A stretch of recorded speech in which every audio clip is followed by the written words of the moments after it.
Hi, host Eric here. I was talking with famous people, and we do a little bit of argumentation stuff here. As you see, I got my notes. I got boats of notes, and whatever floats them. Here we go. Agency. So let's talk about arguments and thinking. Arguments and thinking are the same thing. It's just a matter of how much time it takes between you having a thought and it becoming real and meaningful by entering the argumentation sphere. Because nothing becomes meaningful or reasonable or real or purposeful until and unless it's framed into a statement, which necessarily has a truth value. All statements have truth values. Okay?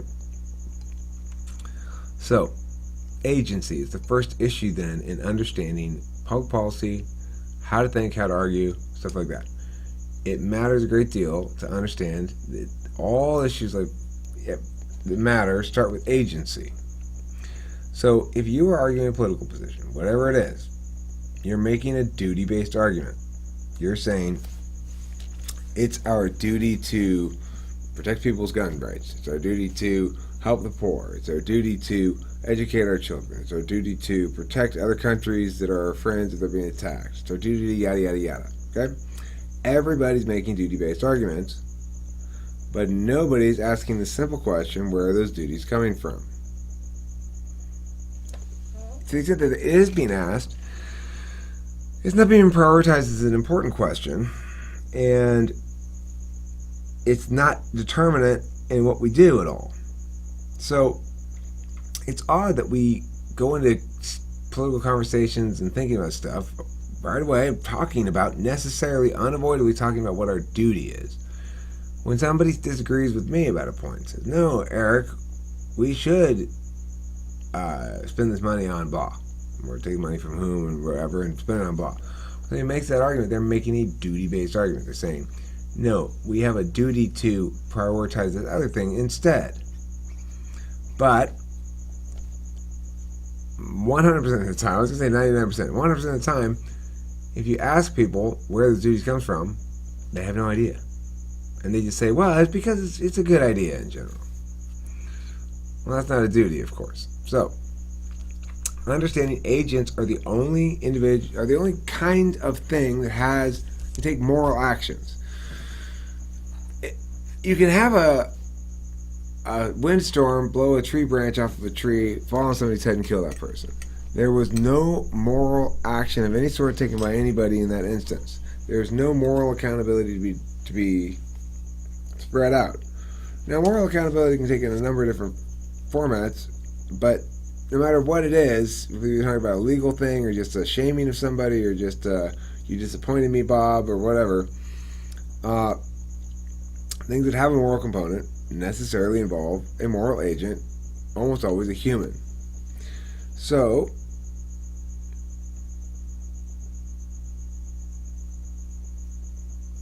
the next point. If you're making a duty-based argument that says the duty comes from the fact that this is going to be beneficial on balance, then you're making a utilitarian duty-based argument. If you're making a duty-based argument that says it's duty to do it because of individual rights or could be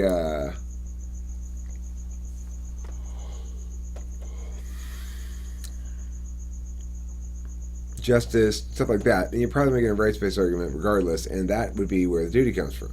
Because the interesting thing is, people who justify duties, they'll call them that when they justify with utilitarianism because they understand that actually duties come from rights. A right is that which confers a duty upon another. Alright, so, frames of dispute. It's important also to remember that when we're talking about anything, we have different frames of dispute. The kind of arguments we can use in a personal conversation, whether you're getting in a fight with your wife or your girlfriend or whatever, are different than the kind of arguments we use with a consensual group. Consensual group arguments are the ones who say, look, Barry, I know you really want to have the kissing booth, but last year there were complaints that you were the one manning the kissing booth most of the time. We don't like that. So, no, Barry, no kissing booth this year. No, we're not having a fondling booth either. We're not. Well, yes, I've seen the suggestion box. It's stuffed full of goddamn piece of paper that say fondle booth. Bob, you're this close. Anyway, that's a consensual group. Non-consensual groups are nation states and state states and city states and stuff like that. You are compelled to be an American by virtue of where you live, where you were born, quote unquote, entitles you to being a United States citizen, and therefore, in the old legal sense, a natural person. That one's natural personhood is predicated upon being a member of a nation. Now, where exactly they got that shit from, I don't know. But I don't know about that. Regardless, defaults. So in the default, in the status quo, people are normally not aware of this. So they might be using arguments that are acceptable in consensual groups. Like, well, I don't care if Jane doesn't like it. I don't care if it's fair to Jane at all or not. Because the new rule is you cannot bring green bean casserole anymore. Because every fucking time she brings a green bean casserole, it's terrible. Yeah, it's not fair to her, but fuck her. I don't want to eat it. Nobody wants to eat it, and we want to actually contribute to the potluck, okay? Because otherwise she's robbing from the rest of us. Yeah, I know she's sitting right next to me. I'm trying to make my point here. Is my point been made yet? We don't like your fucking casserole.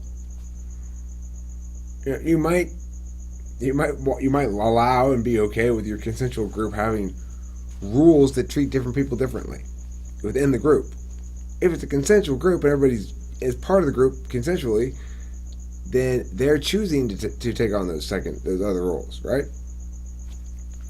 So rules that would be okay in a consensual group are not going to be okay in a non-consensual group, because in a non-consensual group, you are being forced to be there, and so whomever is claiming a legitimacy to force you to be there and ascribe to the rules and regulations of the group and stuff, whoever is doing that is either a slaver, in other words, using violence against you to force you to work for him, or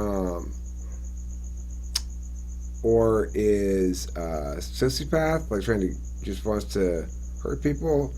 It's hard to say, but the non-consensual group, there will be individuals within that non-consensual group who are willing to use violence to enforce your membership in the non-consensual group.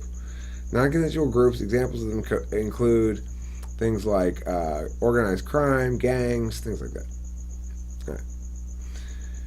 Defaults. So what are the defaults? Well, the default legal frame of reference and legal ways of the world here are, it's a mix of utilitarianism and deontology, basically. So and the problem is, because laws don't tend to be removed from the books, there's often conflicting frames of reference within the law books to explain the justifications for given legal principles and stuff. So we have a understanding of criminality that includes intent. That's a very Kantian perspective on criminality, that if you didn't know you were committing a crime, like if you didn't know that pushing that thing was going to cause this thing to drop on that person's head, and you had ample reason to think that it wasn't going to do anything dramatically huge, regardless, then pushing it is not a crime, it's an accident. There's a difference. It doesn't matter, we don't define the crime by the harm done, we define the crime by intent to do harm. It's an important distinction. Now, that's in the existing criminal understanding of things. So that's a legal default that shows you where the deontological perspective comes in as the dominant perspective. But also in legal defaults, we think of it in terms of, we understand laws as you either draw a distinction or you knock it down.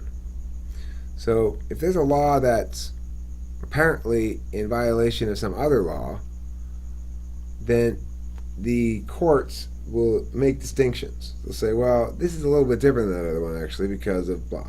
Okay, so this distinguishing behavior is one of the defaults in the legal system in the status quo. It's a precedent style of response that says we tend to respect legal precedent made by judges who came before us.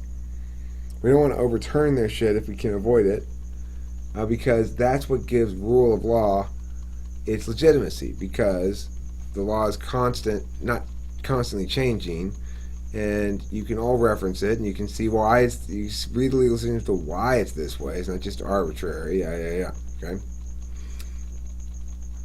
Personal defaults. Personal defaults in the status quo are complicated. There are lots of personal defaults as to what's okay and not okay in sexual relationships. Defaults about how it's okay to break up with people or not break up with people, all kinds of shit like that, right? And then there's also personal defaults in terms of one's own ethical behavior. Most people share in all frames of dispute a perspective that we ought not wantonly and without cause do harm. So that's a shared principle, I think, that we can all agree you don't want to have. We can all agree applies to all three frames of reference. It's a bad idea to wantonly and without good justification to do harm to others. Other than that, personal defaults are varied. Rhetorical defaults. Well, unfortunately, the rhetorical default in America for non-debaters is illiteracy. Even commentators for the New York Times, supposedly pundits who are experts in this stuff, people who make their living doing political talk radio, politicians themselves, just about, but not totally, but just about everybody I talk to, and I'm talking to really smart people, don't understand how their words work together in order to establish something, counter something, or prove something, or disprove something, or win an advocacy or lose an advocacy, or make meaningful progress on it. They don't understand enough basics about how language works together with other pieces of language to determine truth from falsehood. And that's what this is. This is how we know. This is the only way we have. It's true. The only possible way you or anybody else will achieve spiritual growth and get near to transcendence and have a better understanding of what's really true in the world is to master argumentation. It's the only way. If you are not understanding the arguments you're making to yourself as to why you're experiencing the spiritual growth, then you're not experiencing it. You're not understanding it. You can't understand it until you realize what the words you're trying to frame it in are doing as arguments. They are always going to be doing something as arguments. You cannot avoid that. Will not avoid it. It's impossible. And you will frame it through a frame of reference. There is no default zero frame. Okay? So the rhetorical status quo is I need to teach everybody in America how to think and how to argue. Smart people learn really fucking fast. Around talking with people are starting to argue really, people argue pretty well if they're willing to throw it down with me. And they're going to get better, for sure. Elsewhere in the world, not so much, maybe. Default avenues of transformation. This is why it matters to me. I want to make sure that I've found that I have discovered that I have a mission in life. I didn't realize I had it. Adherence burdens. Okay, so the thing is, most people adhere to a group, a label, a bundle of positions, like a platform that's undefined but includes a couple of defined issues. That's how people, for the most part, think that they get to argue about and are doing something. So, for example, you might say, well, say you're in England or something. Oh, well, that's a Tory candidate. Those people don't care about the poor. Or that's a Labour candidate. Those people don't care about the economy, or whatever they say, So, we need to remember that we are not talking about teams. We're not talking about people either. We're talking about proposals. Things are being proposed. Should we do it? To the extent that the people come into the equation, the first question should always be, well, who's proposing it? And what are they asking us to do? What are they asking us to agree to? Would we be willing to do it ourselves? One should have no more willingness to sign a piece of paper that says, from now on, if a policeman sees a little girl without a helmet walking down the street, because they have to wear helmets now when they're walking for safety reasons, if a cop sees a little girl without a helmet on walking down the street, that he should go walk right up to her and slap her right in the face.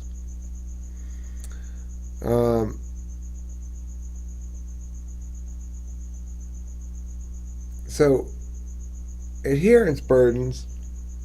I don't remember where I got sidetracked there for a second. Adherence burdens are about the group thing. If you're part of the group that is promoting that law, then you're going to do one of a few things. If you ascribe to a group membership or a label, or just generally identify with this team versus that team.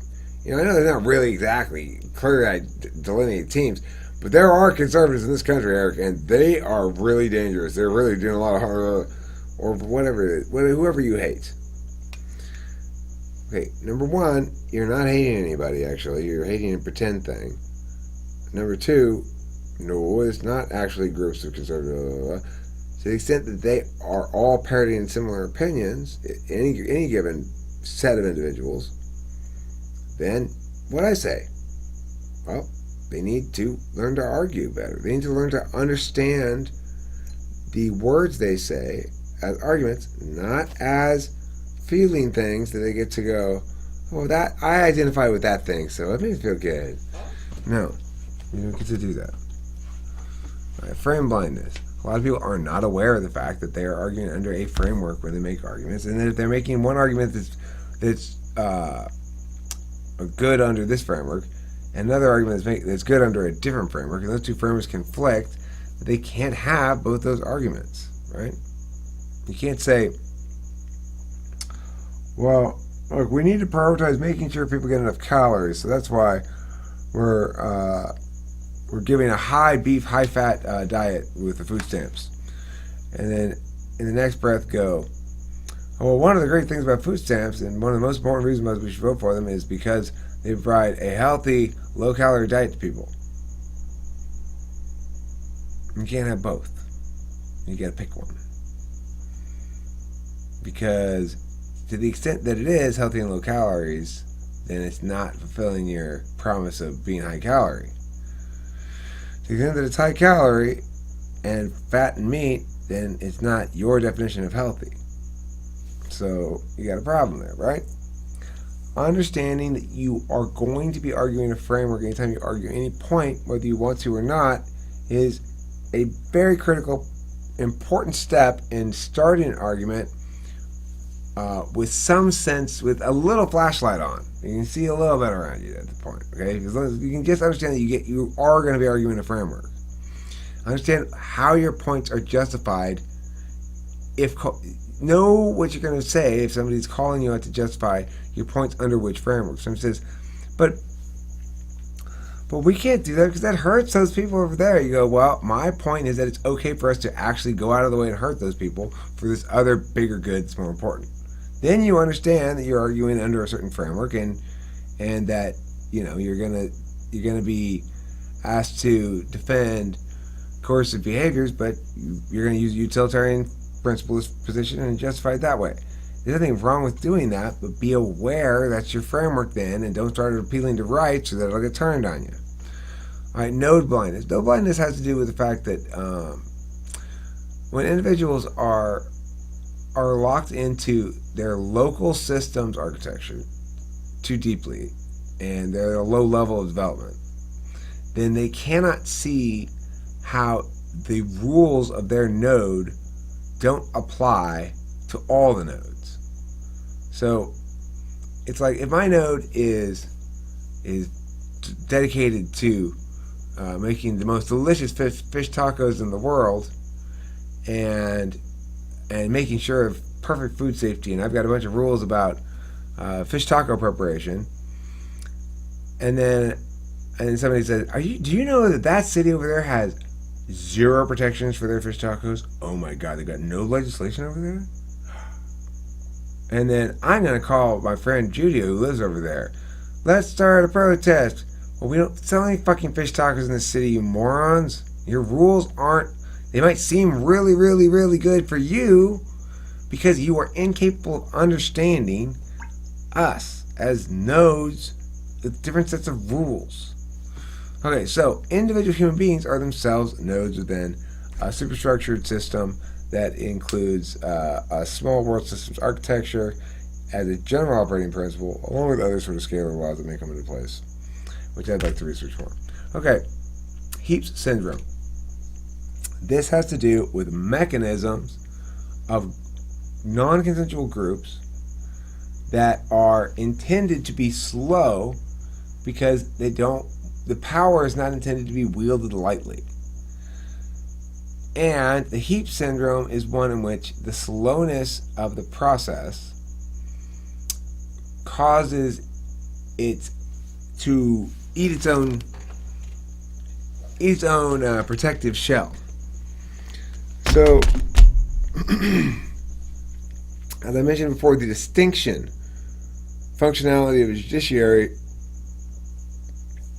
is such that they're parsing out reasons why there's an exception here and exception there as a basic duty of their judgehoods, should there be a point of law that comes into contention rather than a point of fact in a criminal case, for example. So these various parsings, of course, could then constitute case law, and any lawyer can reference these rulings as precedent and say, okay, well, look, Judge, you got to exclude that thing because Judge over here said blah, blah, blah, blah. Why aren't we doing that way too?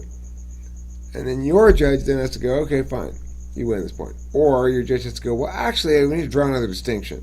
This is a little bit different than that one. So the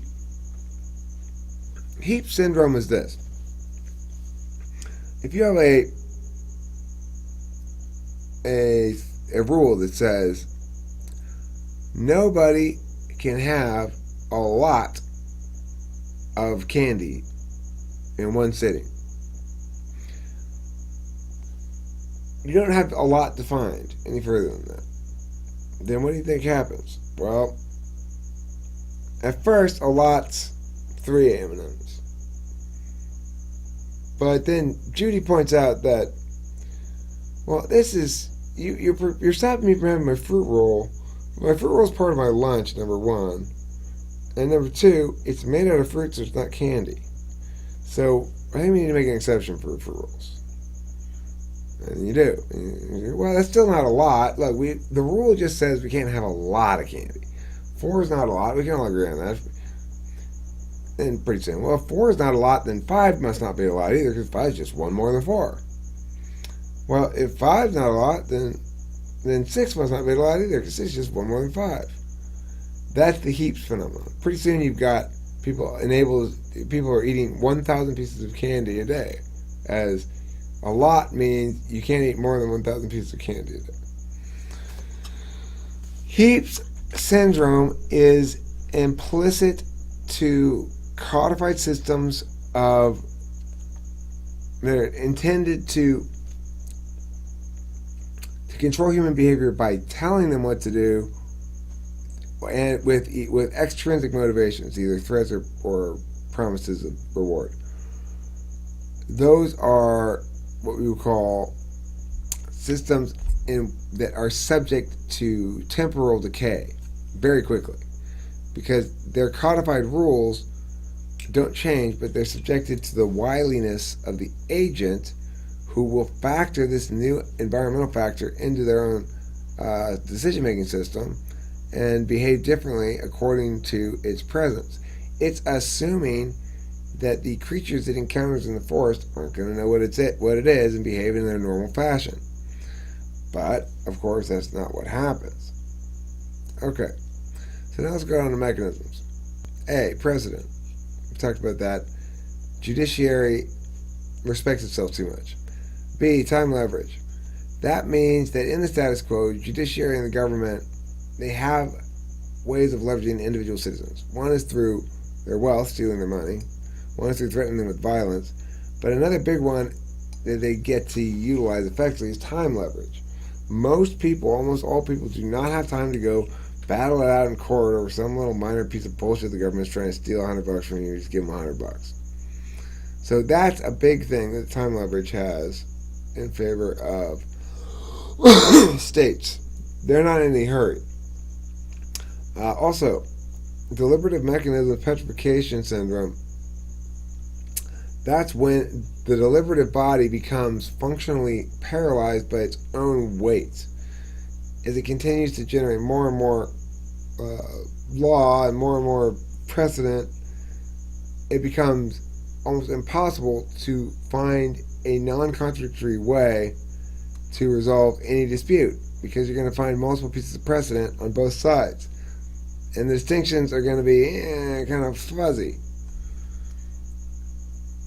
Assume states are analogs. So one of the problems with the status quo is that everybody assumes their situation is analogous to some other random, abstract, not actual human being that they identify as, part of this group, part of that group, poor person, rich person, brown person, white person, woman, man, cheese, non-cheese, any of those things.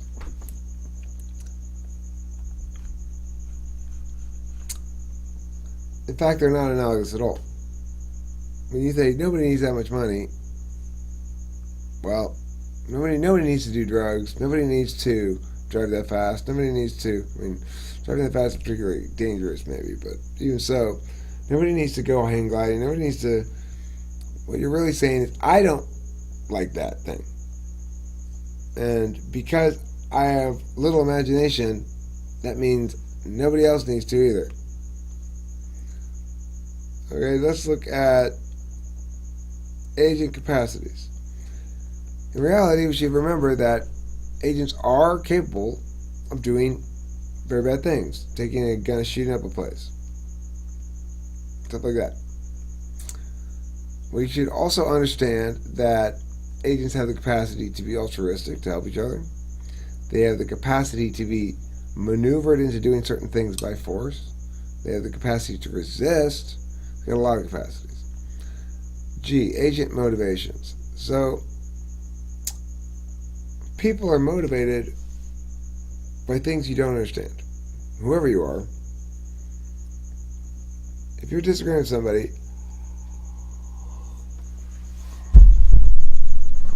then you probably think you understand them. What that means is, the set of words you come up with is something that resonates as true or something. But the point of getting into that a little bit is you can't ultimately know what's in somebody else's head and what motivates them. You don't know why that person is poor. You don't know why that person is rich. You don't know why. And you can't talk about things as though they were the same for between people, because it simply isn't. Different individuals have a totally different experience.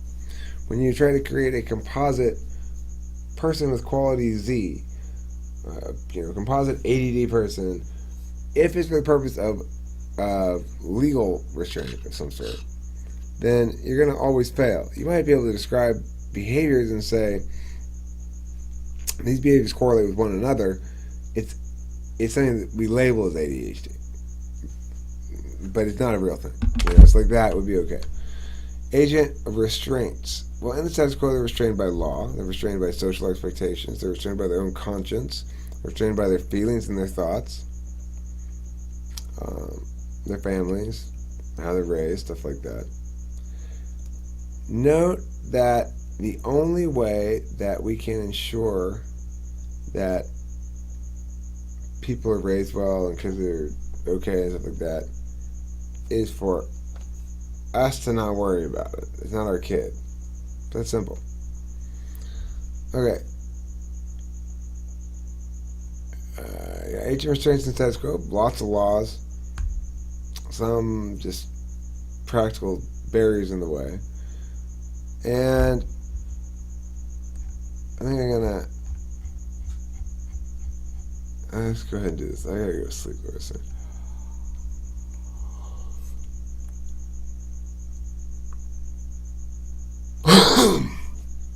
I'm super tired.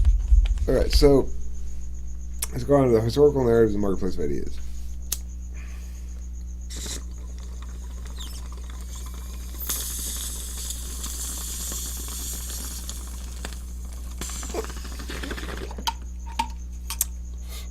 The reason it's very important to understand historical narratives is not because they work as arguments that are effective proofs for things or are going to win an advocacy.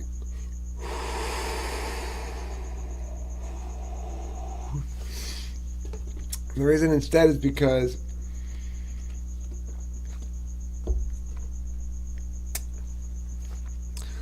the defaults that we went over before stem from everybody's understanding of existing historical narratives.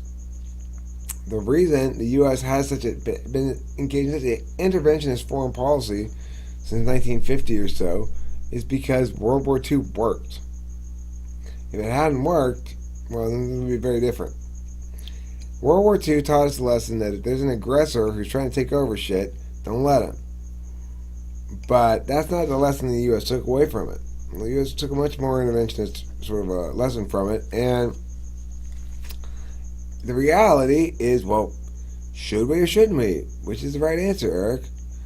Well, we can't look really to past examples to find out, because the world was different then, and even if it did work in the past, it's impossible for us to know what it would have done in the alternative.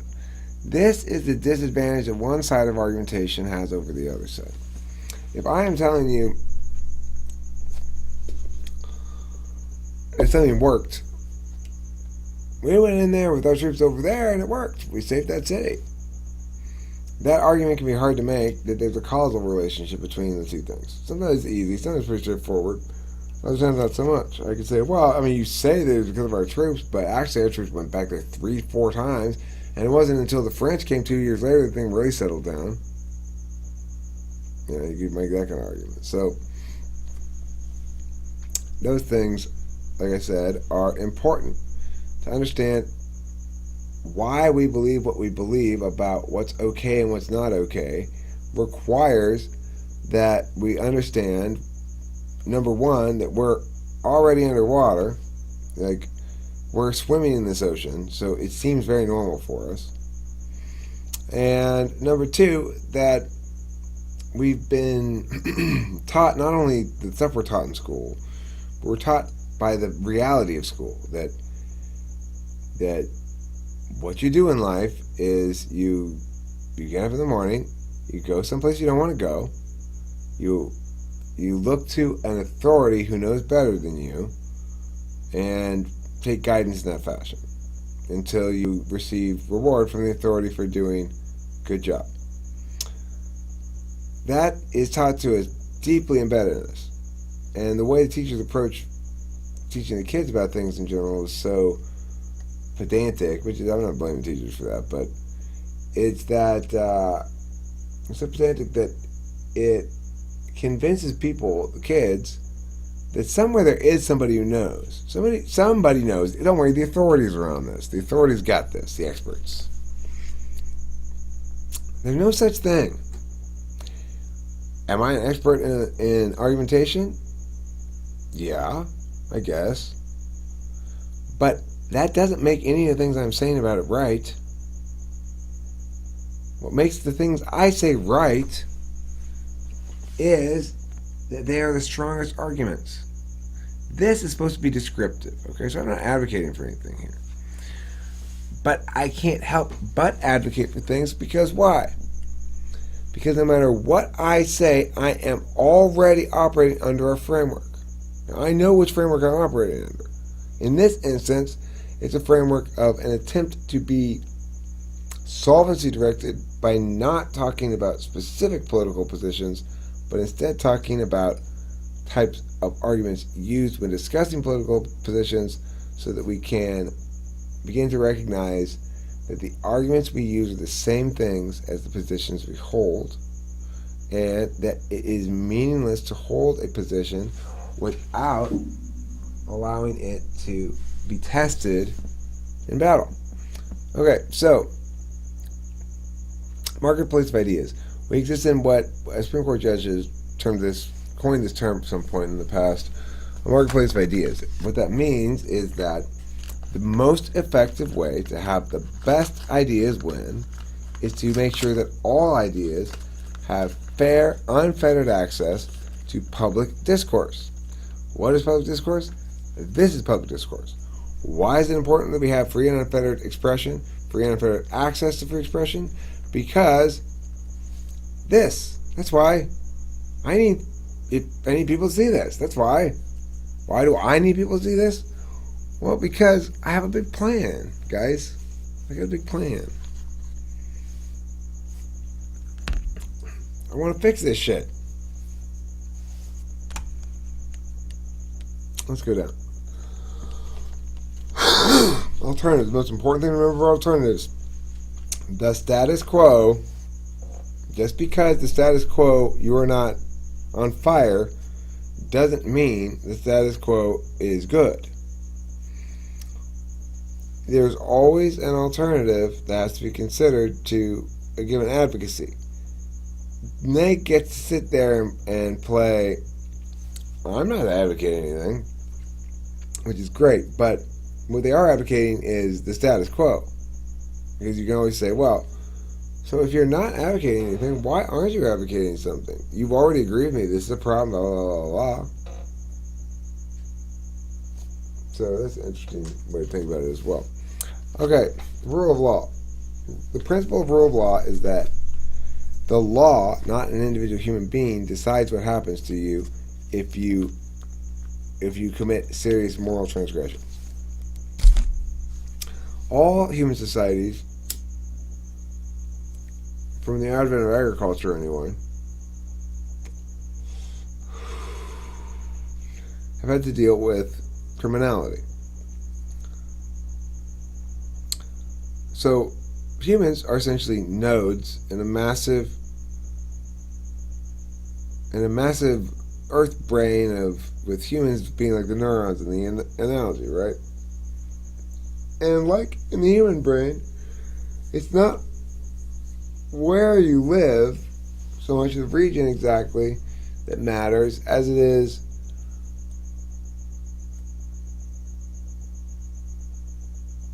what your community does, what your identity is, right? So like this small world systems approach is one in which the identity is ascribed its own set of tasks, its own purpose, its own meaning based on identity construction behaviors of consciousness. Okay, so a rule of law says We know that individuals can be capricious. Individuals can be authoritarian. Individuals can be arbitrary. Why did you cut off his head and you gave her a pinch on the butt when they both stole a loaf of bread from the same store? Well, because I felt like it. She's cute. It's not justice, right? So one of the first ways that humanity attained justice was through having a single law that says this is the rule and everybody's got to follow it.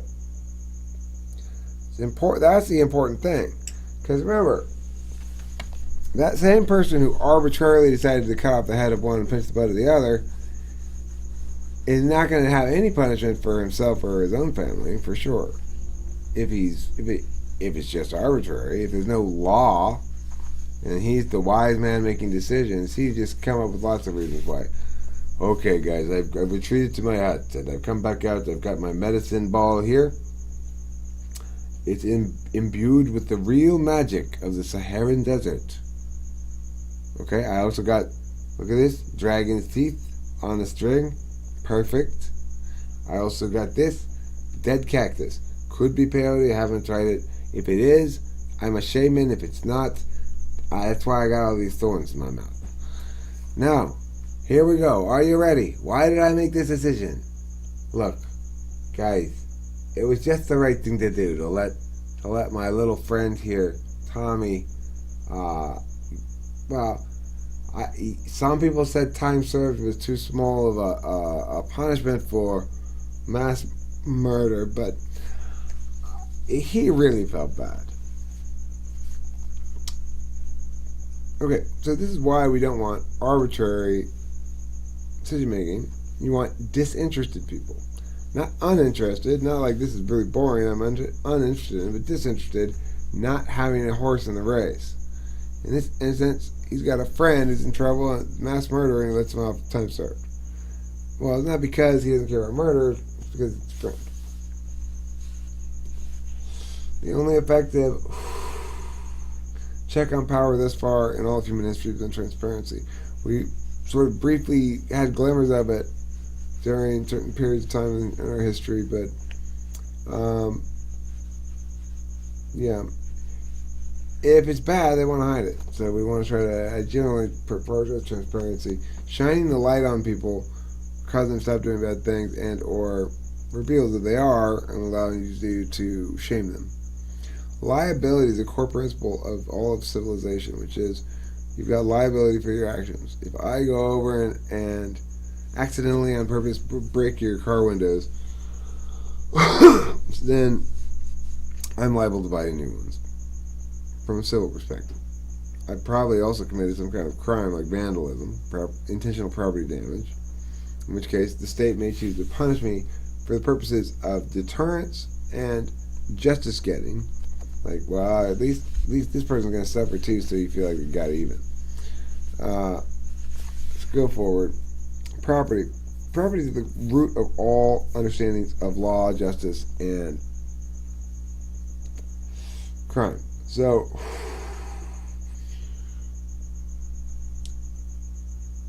when somebody says it's not fair that some people have this wide income gap, and the poor person is not fair for them.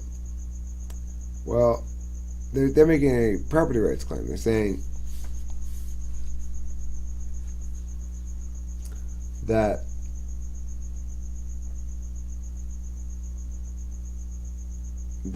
a person who has, the more money a person has, the less of a person they are. Because you're a person. One way you can tell you're a person is you can be victimized by a property crime.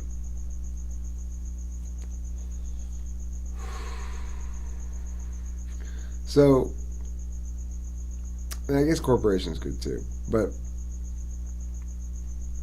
only individuals really can own property. Fictional individuals like corporations can have custodial control over property, but you can't say that they own anything because they can't physically possess anything, and they can't, of their own agency, do anything with their possessions, like buy and resell. That requires a human being to do something. Okay, let's go to the next thing. Corporations. Corporations are just legal fictions designed to facilitate financial movements, which necessarily are larger than personal financial movements, and it's important that there be legal corporate entities like that. I agree there's problems with the corporate thing, but do not please misunderstand what a corporation is. A corporation is a way to say, I'm a business name, not just a person. I'm Autonomy Debate. If you write me a check to Autonomy Debate, I can cash it. Or I can deposit it in my business account. I can't cash it. I mean, I could deposit it and take out the equivalent amount of funds if I had that much in the account already, but I can't actually cash it because it's a business account. It has to clear through the business account before I can access it.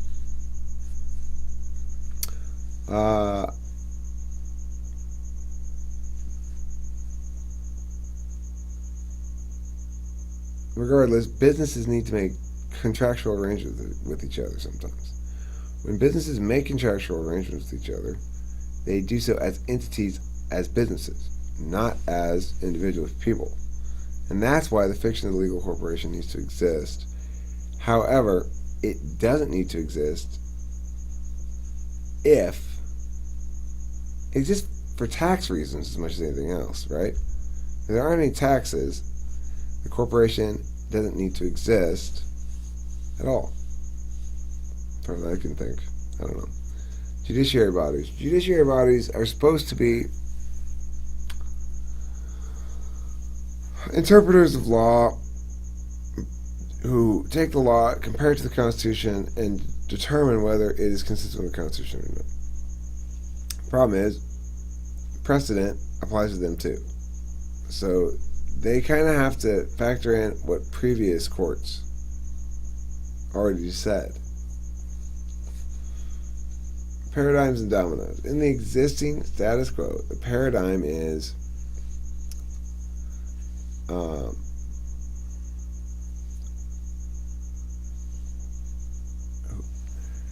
arbitrary decision making based on whoever better services your FE holes. And most people, I think, make their choices for candidates based on how at home, how comfortable they feel with that individual's reasoning style, not with their actual policies. And because most of the time we're arguing about between A, B, and C, should we do way A1, A2, or A3? That's most of the time what we're arguing about. And so the reason is, in part, as I said before, a failure to understand framework, a failure to understand different levels of authority and different levels of jurisdiction and the actual impacts, and a failure to understand all kinds of stuff, right? So remember also, history provides us countless examples of everything from super appalling things to super uplifting things. And for all of those examples, we can try to make whatever meaning we want out of them. It's one of the reasons why past examples are generally a poor kind of argument to make, especially if somebody's advocating for a course of action that you're saying, well, past examples suggest this is a bad idea, or past examples suggest it's a good idea. They're probably not a similar context, and so it's better to argue. If we used regular fiat and argumentation, if we had the thing I'm advocating for, if we had it assumed, would that produce good outcomes or bad outcomes, and why? So, I mean, there are many types of arguments. There's general advocacies that are whole resolution focused. Those are things that say, like, the United States should continue intervening in the Middle East. Not talking about any specific intervention. You know how we're kind of just in general meddling over there? We should keep doing that. That's a general advocacy. Specific advocacy is much more limited in scope, and it says we should do X, Y, and Z in the following ways, and we're going to anticipate results A, B, and C, and we'll use this metric and all that kind of stuff. Those are specific advocacies. Specific advocacies usually assume the framework level argument, and they both sides are arguing on the contention level. An example of this would be if we both agreed we should continue to intervene in the Middle East, but I thought we should keep using drones, and you said we should stop using drones, we should engage them economically. It'd be different frameworks. So that'd be not a specific advocacy issue, really. Usually in specific advocacies, if both parties are making them, then you're going to have not so many framework disputes. Normative advocacies ignore solvency. It doesn't matter if what you say this is going to do harms or benefits wise. It's consistent with what we ought to do morally. That's a normative advocacy. Pragmatic advocacies, they ignore pragmatic concerns. They ignore normative concerns. So pragmatic ones just say it doesn't matter what your magical like sin versus goodness thing is, Eric. We should just do what's going to work and be practical about things.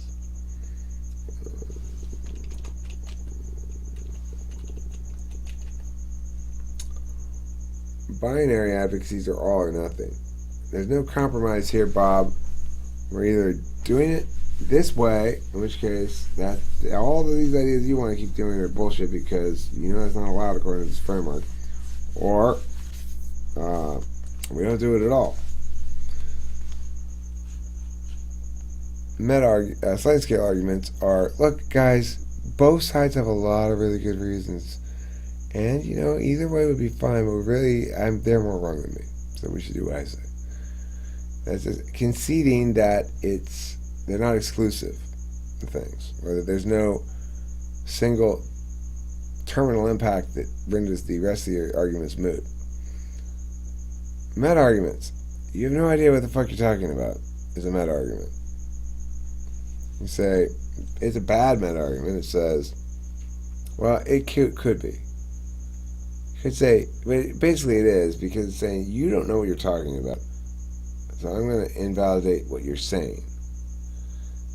But most time, if I ever say that, you don't know what the fuck you're talking about. I only say it when it's because they're just spewing bullshit, They know that they don't know what they're talking about, too.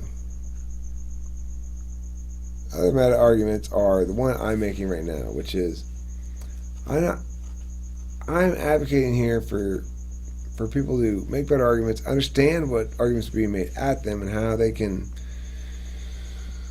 better conceptualize these things. And I am assuming that a mechanism argument, namely the nature of the human curiosity combined with not wanting to lose arguments on the internet, will produce growth in this area. So let's talk a little bit more specifically about arguments. Kinds of arguments, vectors, transweights, stuff like that. Examples. Well, it worked in World War II. Comparisons. But if we do that, then we'll be worse in military spending than Guam. Or something like that. Don't be worse than Guam, whatever you do. Weighers, things that say, this is for what you already have established, right? Well, look, I already established X. X goes unchallenged, and I'm saying now it's the most important thing in the whole thing. It's the one we should decide the issue on, and here's why. It's a multiplier. A mitigator does the opposite. It says, okay, well, your point might be right, and your impacts might be right, but they're actually not as big as you say they are. Disadds. Okay, well, your impacts are right, your methodology is right, you're correct, the argument you're saying will produce the outcome you claim, but it will also create another horrible outcome. Everyone's mouth will become filled with guinea pigs. That's a dissad. Turns, you say, well, your warrant's fine, your reasoning is fine, your impact is fine, but your impact is actually a good thing. You keep saying that's bad, but it's actually a good thing. It's a wonderful, wonderful thing. whatever it is. A link turn goes, we should eat oranges because they're juicy and they have vitamin C. So your impact there is we should eat oranges, basically. It's just sort of the claim. And the warrant is because they're juicy and have vitamin C. It's a health claim. So to have a link turn on that, you'd say, my opponent says that the reason that we should eat more oranges, that the impact, the reason she's claiming this impact of yes, let's take this course of action is because she's going to get more vitamin C and it's going to make her healthy. But I've got a new piece of evidence here that says vitamin C in the most recent study has been linked to 100% cancer in 100% people. So she's doomed to tell you. Mechanism arguments is what I use and what I subscribe to and advocate for. A mechanism argument can be, I defined it for the first time ever, actually, really in a formal way, right here making this document. It's a causal linking initiated when an object or objects reach a given state within a given system and within a given system, that given system's operating principles. And so one of my arguments in general is we should protect the integrity of the mechanism even if it produces short-term harms, and we should be very slow to assume that it will, even if we seem to be able to predict it pretty confidently. What goes into a framework? Observations are things that you expect both people to agree to. Okay, observation 1, the moon goes around the earth. No, I don't agree with that. Observations are supposed to be simple things we can both agree on. Definitions. Defining terms from whatever it is your argument is important because that's going to limit the ground. Ground arguments are ones that say, that doesn't prove your point. If I say, we should plant trees in the park. Well, why?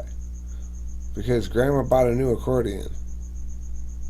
Well, I mean, how does that make you want to plant trees in the park? Just go with it. Trust me. I know what I'm talking about. Okay. Topicality. If you're making non-topical arguments, you say, we should not allow Mexican immigrants into this country because I absolutely fucking hate Grandma's new accordion. Well, that's not a reason. They're not related. They're not topical.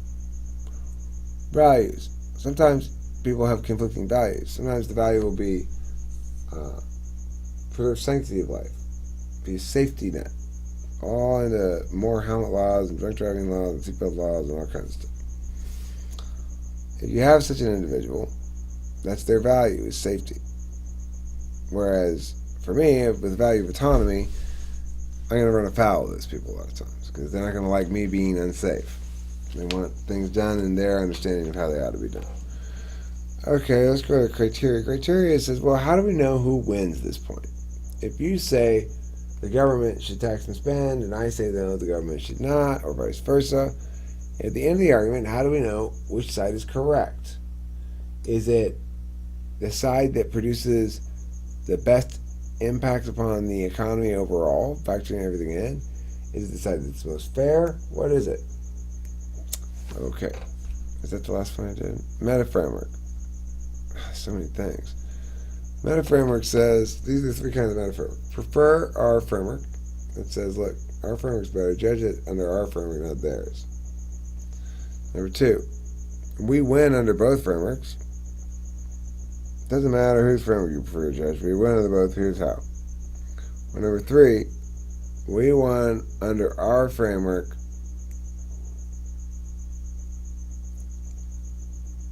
and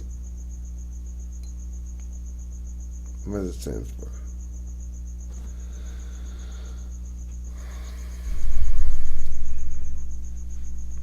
We win under our framework with